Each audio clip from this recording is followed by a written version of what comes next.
if you are indeed a leader, if indeed you see yourself in that position in life, it might be worthwhile considering how that came to be. So in these workshops that I do at Kellogg, I ask people to think about their leadership story. And so how would you create a leadership story? Well, it's like any story. There has to be a beginning. As you look back on your life, emerge as a leader. This is so interesting because some people will go back to like third grade and they'll say, the teacher asked me to do something one day and I didn't think I could do it. And then I did it.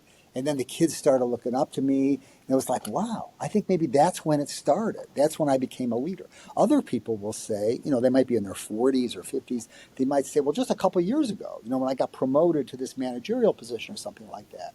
Or people might look to something in their family. It's an important thing to do, to try to sort out how did it start? How is it that my story as a leader, which is part of my broader narrative identity, but it's not all of it, how did that begin?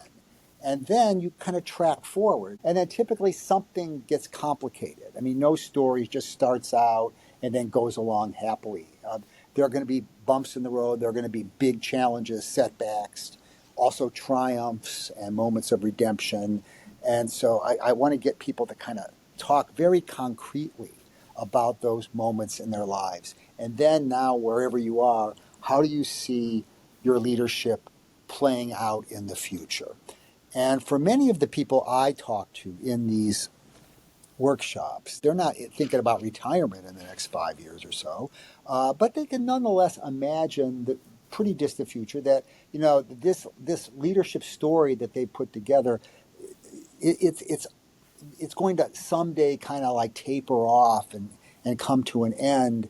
And so well, what do I want to leave behind?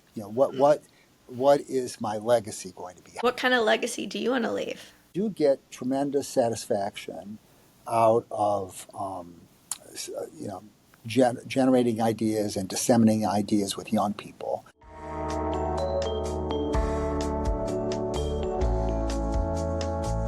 That's the wrap for today's